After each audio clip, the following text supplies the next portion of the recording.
Ide jualan kali ini bahannya cukup ekonomis banget, cuma 3 bahan aja. Jadi cemilan seenak ini bisa dijual seharga 1000-an aja. Insya Allah bakalan laris manis. Rasanya enak dan kriuk-kriuk banget. Nggak usah lama-lama, yuk kita bikin sama-sama. Pertama-tama kita siapkan secukupnya pisang uli yang sudah matang. Aku pakai kurang lebih 10 buah. Kemudian satu pisang ini kita akan potong menjadi beberapa ya.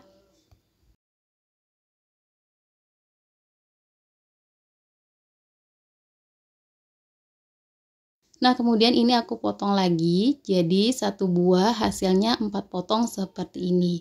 Nah, ini dia hasilnya. Sisihkan sebentar.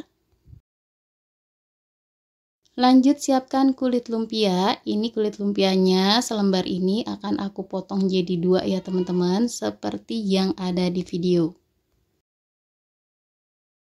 Aku potong menggunakan gunting seperti ini biar sama rata. Nah, ini dia hasilnya.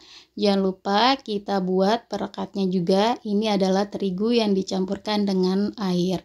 Ini langsung aja kita isi dengan pisangnya. Dan bagian pinggirnya jangan lupa kita kasih perekat biar pas digoreng tidak keluar ya si pisangnya. Kemudian lakukan berulang sampai selesai. Nah, satu resep ini jadinya lumayan banyak ya, bisa dijadikan stok frozen atau bisa langsung digoreng. Nah, ini langsung mau aku goreng. Minyaknya sudah panas dan aku sudah masukkan 3 sendok makan gula pasir, tapi maaf ya nggak ke-record. Ini kita tunggu sampai gulanya larut atau menjadi karamel. Boleh sesekali ini kita aduk-aduk ya supaya si gulanya cepat mencair atau menjadi karamel. Kalau gulanya sudah kecoklatan, langsung aja kita masukkan si kulit lumpia dan pisangnya.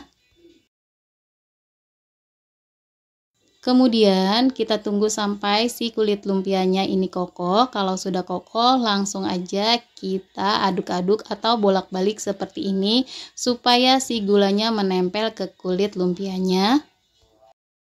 Ini kita lakukan seperti ini sampai si kulit lumpianya benar-benar garing dan kecoklatan. Gunakan api sedang aja, nggak usah api besar biar nggak cepet gosong ya. Kemudian angkat, kemudian ditiriskan. Kalau untuk menggoreng lagi, kita tambahkan si gulanya aja ya teman-teman. Kurang lebih 2-3 sendok makan, lalu kita masukkan kembali si kulit lumpianya. Nah, ini dia cemilan kita hari ini udah jadi. Cuma 3 bahan aja jadi cemilan seenak ini dan hasilnya banyak banget. Bisa dijual dengan harga 1000-an. Ini insya Allah pastinya laris manis. Nah, segini aja resep yang kali ini aku bagikan. Semoga resepnya bermanfaat. Jangan lupa selalu disupport terus channel aku dengan cara like, komen, dan di subscribe. Terima kasih teman-teman yang sudah menonton video aku sampai selesai.